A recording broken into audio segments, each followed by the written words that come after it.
The bullet passed so close to her helmet that Captain Sarah Mitchell swore she felt the heat of it searing through the thick jungle air. Below her, the canopy of Vietnam's treacherous highlands blurred into streaks of green as the OH-6 Loach helicopter banked hard left, its aluminum frame shuddering from the violent maneuver. She wasn't supposed to be here. Women weren't supposed to fly combat missions in 1971, and they certainly weren't supposed to be diving at treetop level into enemy fire with nothing but a plexiglass bubble between them and certain death. But Sarah had learned long ago that rules were written by people who had never faced the impossible choice between doing what was right and doing what was allowed. The tiny reconnaissance helicopter she piloted had become legendary among both American forces and their enemies, not for its firepower or armor, because it had virtually none, but for something far more mysterious. Enemy commanders had issued strict orders to their troops. Do not shoot at the small egg-shaped helicopters dancing through the valleys. Never. The punishment for disobeying was execution. But why would an enemy spare the very aircraft gathering intelligence that would lead to their destruction? The answer lay not in military strategy or tactical advantage, but in a story of humanity that transcended the brutality of war. A story that began 6 months earlier when a farm girl from Oklahoma decided to prove that courage had no gender. What would you have done if your enemy showed you mercy when you expected only bullets? Would you have questioned it, or simply been grateful to survive another day? Sarah Mitchell had grown up with the smell of engine oil and the sound of propellers cutting through Oklahoma wind. Her father ran a small crop dusting business, and from the age of 12, she had been his unofficial co-pilot. Learning to read the sky like others read books, and understanding that flying wasn't about conquering the air but dancing with it. When she turned 18 in 1965, the Vietnam War was escalating, and her 2 older brothers enlisted in the army, leaving her father's business struggling without enough hands to operate. She took over the flying duties completely, navigating the agricultural plains through conditions that would have grounded more cautious pilots. Threading between power lines and swooping low over wheat fields with a precision that bordered on reckless. Her father often said she had a gift, an instinct that couldn't be taught, only refined.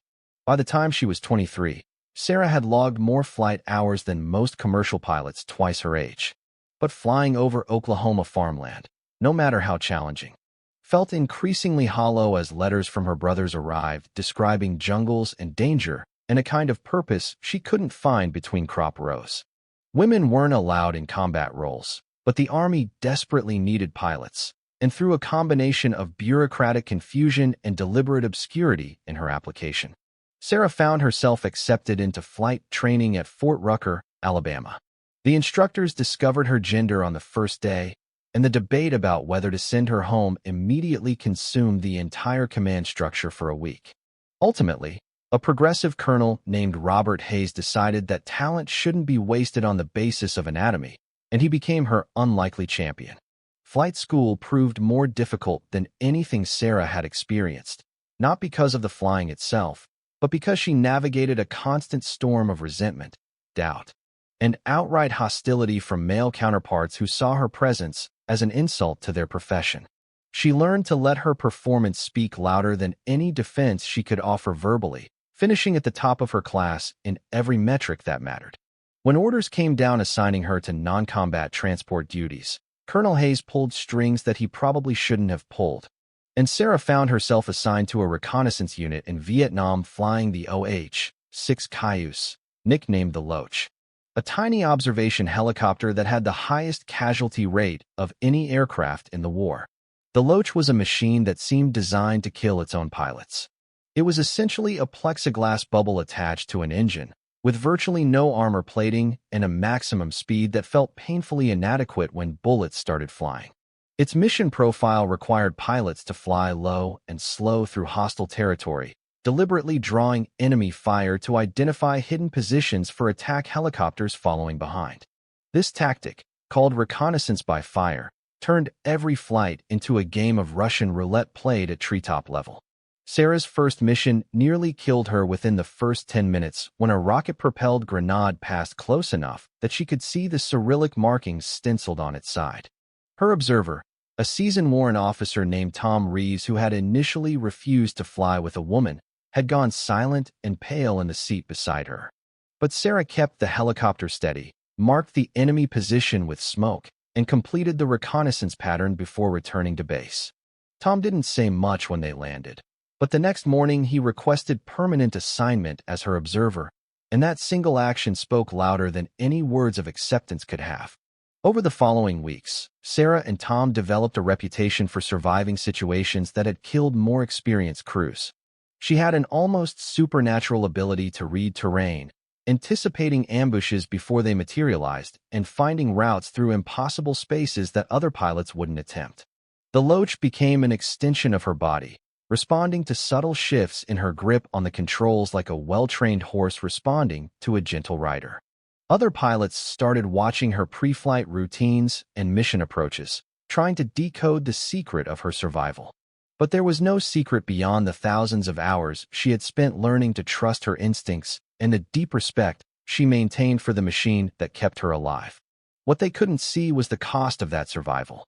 Each mission added another layer of weight to her shoulders, another close call that she replayed during sleepless nights, another moment when death had been a finger-width away.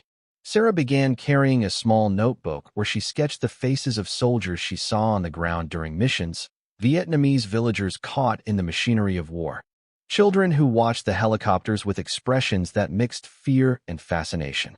These drawings became her way of remembering that beneath the tactical objectives and map coordinates were human lives hanging in the balance of every decision she made. The standing order that would define her legend came to American intelligence attention through a captured enemy radio operator in early September 1971. During interrogation, he revealed something that made no tactical sense.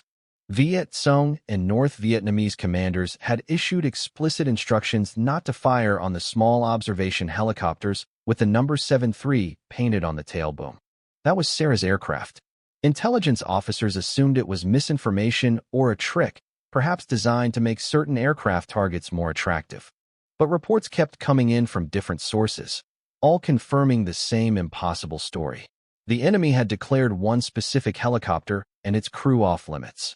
Sarah learned about the order during a mission briefing when her commanding officer, Major Frank Williams, asked her if she had any idea why the enemy might want to keep her alive. She had no answer. Her missions hadn't changed in nature. She still flew the same dangerous patterns, still drew fire from enemy positions, still marked targets that were subsequently destroyed by gunships and artillery. If anything, her effectiveness made her a higher value target, not someone to preserve.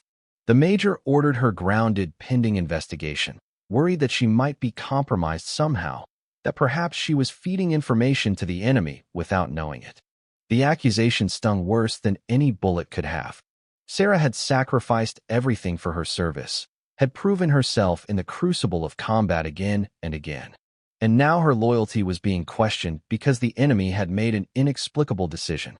Tom Reeves defended her vociferously, threatening to resign his own commission if the investigation continued down that path. Other pilots in the unit rallied behind her as well, some of them the same men who had initially refused to accept her presence. The investigation went nowhere because there was nothing to find. Sarah had done nothing wrong, and even enemy prisoners confirmed that the order to spare her aircraft had nothing to do with collaboration. Finally, clearance came for her to return to flight status, but with a new mission. She would continue her reconnaissance work while intelligence analysts tried to understand why she had been granted immunity by an enemy that showed mercy to no one else. The answer came from the most unexpected source imaginable.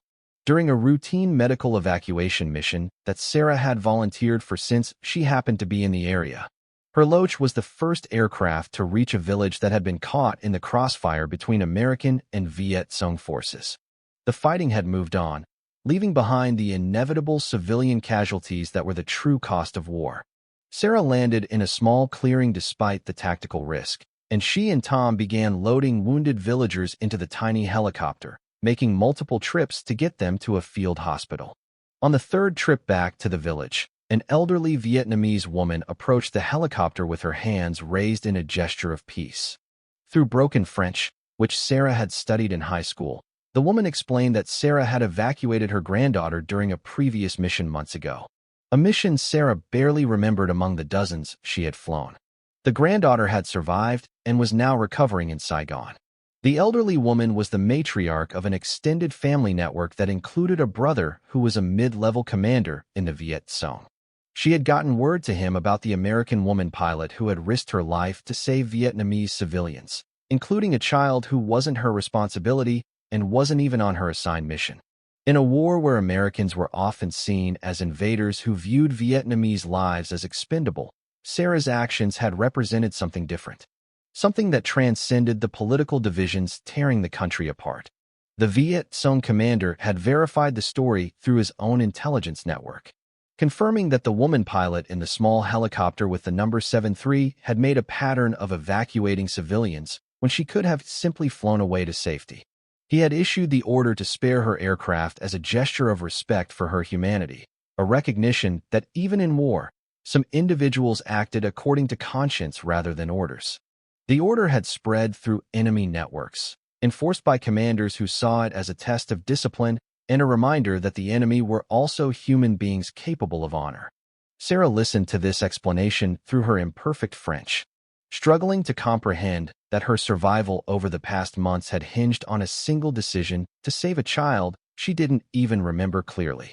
The revelation changed everything and nothing. Sarah continued flying her missions with the same precision and courage, but she carried the knowledge that somewhere in the jungle, enemy soldiers were deliberately holding fire when she flew overhead. It created a strange moral complexity that she struggled to process. Her reconnaissance work still led to enemy casualties when the gunships and artillery followed up on the positions she identified. The immunity extended to her aircraft didn't protect the soldiers on the ground from the consequences of her mission.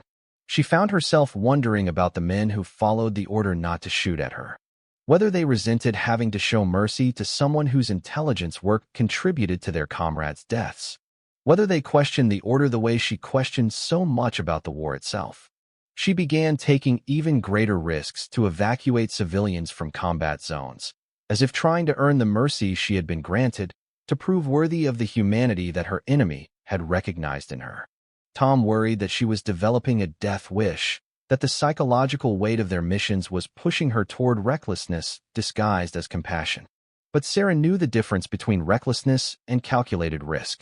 Every child she pulled from a burning village, every wounded farmer she transported to medical care, every civilian she saved from the grinding machinery of war felt like a small redemption, a tiny counterbalance to the destruction that followed in her wake.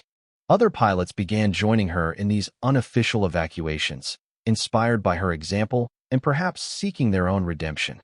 The Loach reconnaissance missions became known for secondary humanitarian objectives that weren't in any official orders but became standard practice nonetheless.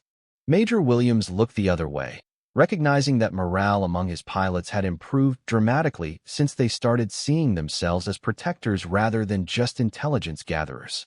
Back home in Oklahoma, Sarah's father received letters from Vietnamese families whose relatives had been saved by his daughter. Letters written in broken English that spoke of gratitude that transcended language barriers. He kept them in a box beside the letters from his sons, both of whom had survived their tours and returned home, changed but alive. He didn't fully understand how his crop duster daughter had become a legend in a war half a world away. But he felt a quiet pride that had nothing to do with military accomplishments and everything to do with the values he had tried to instill. The incident that would end Sarah's combat flying came in December 1971, during what should have been a routine reconnaissance mission along a river valley that intelligence had flagged as a likely supply route. She and Tom were an hour into the mission when they spotted a downed American helicopter, a Huey that had taken heavy fire and crashed in a small clearing. Smoke rose from the wreckage, and Sarah could see at least 2 crew members moving near the aircraft. Standard procedure was to mark the location and call for rescue helicopters equipped for combat extraction. But Sarah could also see enemy troops moving through the jungle toward the crash site, and she knew that the downed crew wouldn't survive long enough for rescue forces to arrive. She made a decision in seconds, the kind of decision that gets pilots either medals or court-martialed. She dropped the Loach into the clearing, hovering beside the burning Huey while Tom provided covering fire with the mounted minigun. The two surviving crew members scrambled toward them, one supporting the other who had a leg injury. The Loach was designed for 2 people, possibly 3 in an emergency. Sarah was about to load 4. Tom started to protest, but saw the determination in her eyes and helped pull the wounded crew members into the observer compartment, positioning them in ways that defied aircraft weight specifications and every safety regulation. Enemy fire began impacting around them, but Sarah noticed it was aimed high, deliberately missing. The order to spare her aircraft was still being followed even as she extracted American soldiers from what should have been a successful enemy capture. She pulled the overloaded Loach into the air with a maneuver that should have been impossible, the helicopter shuddering under weight it was never designed to carry.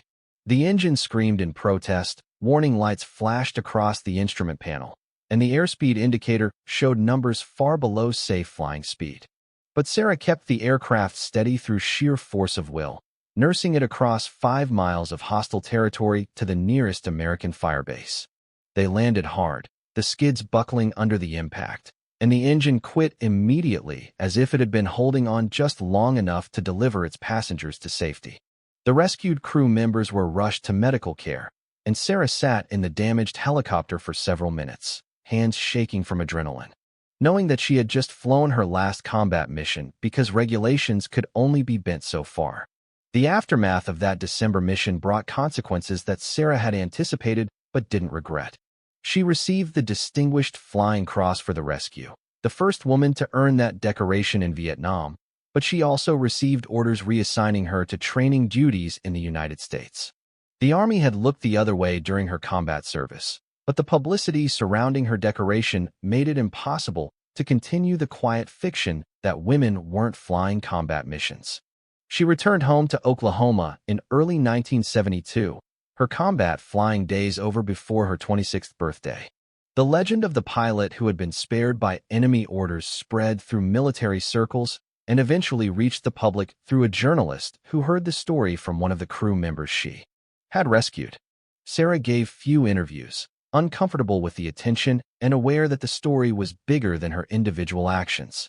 It represented something that people desperately needed to believe during the chaos and moral ambiguity of that war. That humanity could persist even in the darkest circumstances. That enemies could recognize honor in each other. That courage sometimes meant saving lives rather than taking them. She returned to her father's crop dusting business, flying the same agricultural routes over Oklahoma farmland. But the sky felt different now, quieter, safer, and somehow smaller. The lessons she carried from those months in Vietnam became the foundation of a life dedicated to service. Whether she was training the next generation of Army pilots or volunteering with organizations that helped Vietnamese refugees build new lives in America. The notebook filled with sketched faces remained her most precious possession, a reminder that every mission, every decision, every moment of courage or mercy affected real human lives. Years later, when people asked her about being the pilot that enemy soldiers were ordered never to shoot, she would redirect the conversation to the soldiers who followed that order, to the enemy commander who issued it, and to the countless moments of unexpected humanity that occurred in a war remembered mostly for its brutality. Her story became a testament to the truth that leadership isn't about commanding respect through force, but earning it through actions aligned with deeply held values. That real courage often looks like compassion rather than aggression, and that the most important missions are the ones that save lives rather than end them. Sarah Mitchell had proven that women could excel in combat aviation. But her greater legacy was demonstrating that the most powerful weapon in any conflict is the stubborn insistence on remaining human when everything around you becomes inhuman.